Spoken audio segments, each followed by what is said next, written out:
नमस्कार।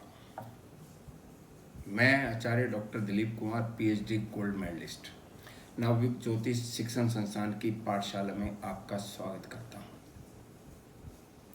आज से मैं मेरे फैंस द्वारा या मेरे स्टूडेंट्स द्वारा जो फ़ोन पर या यूट्यूब पर या व्हाट्सएप मैसेज पर क्वेश्चन पूछे जाते हैं तो उससे संबंधित मैं आपको जानकारी वीडियो के थ्रू दिया करूँगा। अगर आपको मेरा वीडियो पसंद आए तो इसे लाइक कीजिए, शेयर कीजिए और मेरे चैनल नवयुग ज्योतिष चैनल को सब्सक्राइब कीजिए। क्वेश्चंस के अलावा अगर किसी ने अपनी कुंडली का एनालिसिस करवाना हो तो उसके लिए फीस जमा कराकर बैंक में मेरे को कांटेक्ट कीजिए। मेरा फ़ोन नंबर है 9711079544। अब मैं सबसे पहले क्वेश्चंस के आंसर्स देता हूँ। मेरे एक स्टूडेंट ने पूछा है कि कुंडली में कारक और अकारक ग्रहों के अलावा राहु और केतु कब अच्छा या बुरा फल देते हैं। राहु और केतु छाया ग्रह हैं।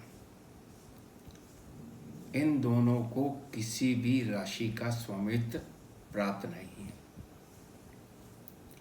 ये दोनों अशुभ ग्रहों की कैटेगरी में आते हैं, लेकिन फिर भी राहु और केतु जन्म कुंडली में जब भी तीसरे, छठे और 11वें भाव में बैठे होते हैं तो ये शुभ फल देते हैं। इसके अलावा राहु और केतु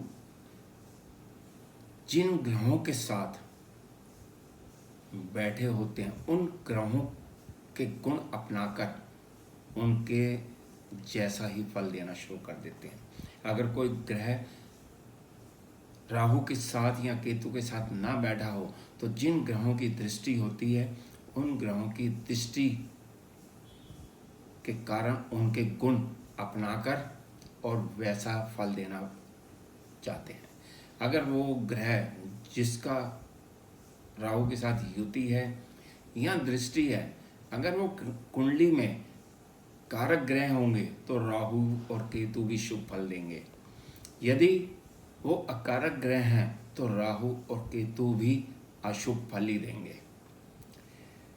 अगर कोई ग्रह साथ में नहीं बैठा, कोई दृष्टि भी नहीं है, तो ये जिस राशि में बैठे होते हैं उस राशि के स्वामी के जैसे फल देना शुरू कर देते हैं।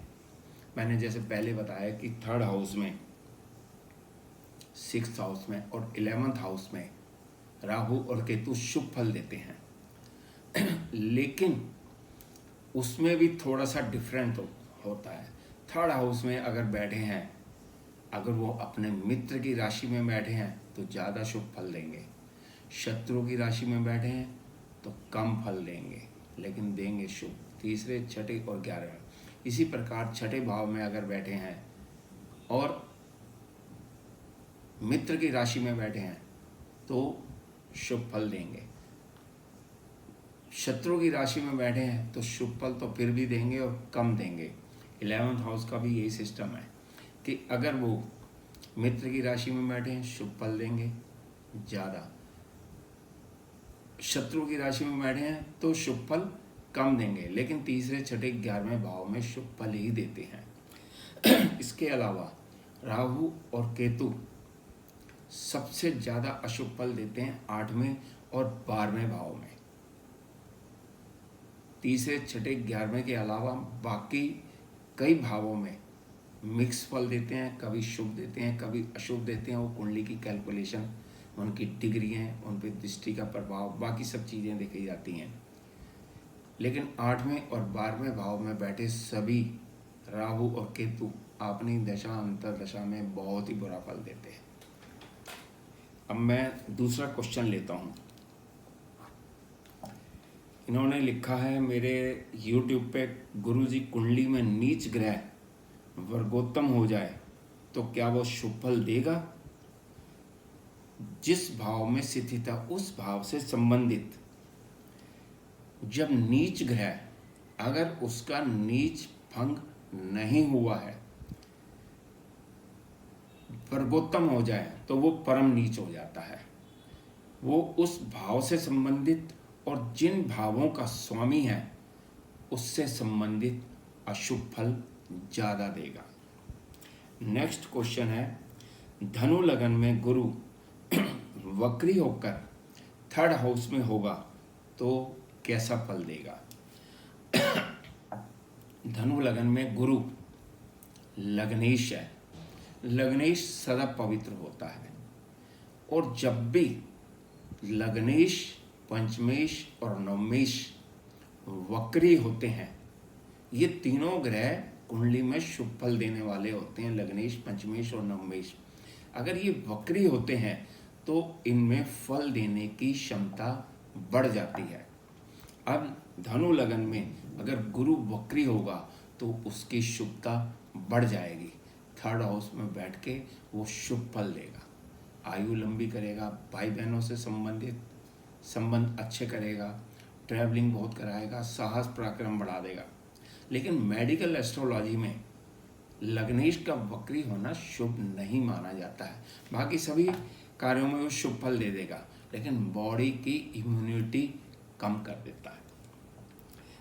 नेक्स्ट क्वेश्चन है, मकर लगन में 12th लॉर्ड यानी कि गुरु अगर छठे भाव में हो तो क्या ये विपरीत राजयोग होगा?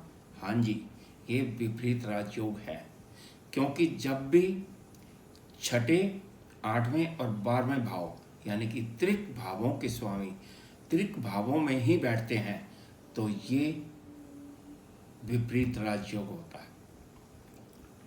नेक्स्ट क्वेश्चन है, धनु लगन में गुरु 64वां नवांश हो तो लग्नेश अशुभ फल देगा। धनु लगन में गुरु लग्नेश है, लग्नेश सदा पवित्र है, लग्नेश शुभ फल देगा। लेकिन यदि वो 64वां नवांश बन गया तो 64वां नवांश मानसिक पीड़ा भी देगा, मानसिक अशांति देगा। 22वां द्वेषकोण तो होता है शारीरिक कष्ट के लिए, वो शारीरिक कष्ट देता है, लेकिन 64वां नवांश मानसिक पीड़ा देता है। नेक्स्ट क्वेश्चन है, कन्या लगन में 8th हाउस में बुध, सूर्य, चंद्रमा एक साथ हों तो क्या फल देंगे? कन्या लगन में लग्नेश बुध हो गया और 12th लॉर्ड द्वार शेष हो गया सूर्य और चंद्रमा 11th लॉर्ड है। ये तीनों अगर 8th हाउस में बैठे हैं, लग्नेश का 8th हाउस में 12th लॉर्ड त्रिक भाव के स्वामी के साथ बैठना, इसे हम बुध आदित्य योग नहीं कहेंगे, ये बुद्धिमत्ता में कमी करेगा। लग्नेश 8वें भाव में और 12वें भाव के स्वामी के साथ बैठा, ये अशुभ है, बॉडी की इम्यूनिटी कम कर देगा, डिसीजन पावर कम कर देगा, हेल्थ प्रॉब्लम दे देगा। और साथ में चंद्रमा बैठा है तो ये अमावस का जन्म है। 11th लॉर्ड और 12th लॉर्ड एक साथ बैठना ये ठीक नहीं है। हालांकि सूर्य 8वें भाव में 12th लॉर्ड होकर बैठेगा तो ये विपरीत राजयोग भी होता है। विपरीत राजयोग धन के लिए अच्छा होता है, लेकिन कहीं ना कहीं हेल्थ प्रॉब्लम जरूर देता है। नेक्स्ट क्वेश्चन है, 11th हाउस में कर्क राशि में राहु क्या फल देगा? 11th हाउस में, जैसे मैंने अभी पहले ही क्वेश्चन में बताया था, राहु 11th हाउस में शुभ फल देता है, तो यानी कि वो शुभ फल देगा। लेकिन कर्क राशि में बैठा है, शत्रु की राशि में है, राहु उसे चंद्रमा को शत्रु मानता है, तो शुभ फलों में कुछ कमी होगी, लेकिन शुभ फल जरूर देगा। राहु अचानक फल देता है, विस्फोट करता है, तो वो कभी भी अचानक एकदम लाभ दे देगा, क्योंकि लाभ भाव में बैठे सभी ग्रह लाभ देते हैं और राहु 11th हाउस में शुभ फल देता है। नेक्स्ट क्वेश्चन है, गुरु तुला लगन में 6th हाउस में बलि हो जाता है तो क्या ज्यादा बुरा फल देगा? गुरु तुला लगन में 12th हाउस में अपनी शुभ राशि का हो जाता है, उसके अंदर बल ज़्यादा हो जाता है, क्योंकि जिस भी भाव का स्वामी भाव में स्थित हो या भाव को दृष्टि देता है तो उसके फलों में वृद्धि हो जाती है। अब ये छठे भाव में शुभ राशि का गुरु बैठा हुआ है तो ये अपने छठे भाव से संबंधित सभी फलों में बहुत शुभ फल देगा, बहुत देगा। कंपटीशन में सक्सेस करेगा, शरीर को निरोगी रखेगा, शत्रुओं पर विजय प्राप्त होगी, कोर्ट कचहरी से संबंधित कार्यों में विजय प्राप्त होगी, मामा मौसी से बहुत अच्छे संबंध हो गए। लेकिन जब गुरु की महादशा या अंतरदशा आएगी, क्योंकि ये तुला लगन के लिए अकारक ग्रह है, तो यानी कि ये ज़्यादा अशुभ फल देगा। नेक्स्ट क्वेश्चन और भी बहुत हैं, मैं आपको नेक्स्ट वीडियो में बताऊंगा। तब तक के लिए नमस्कार।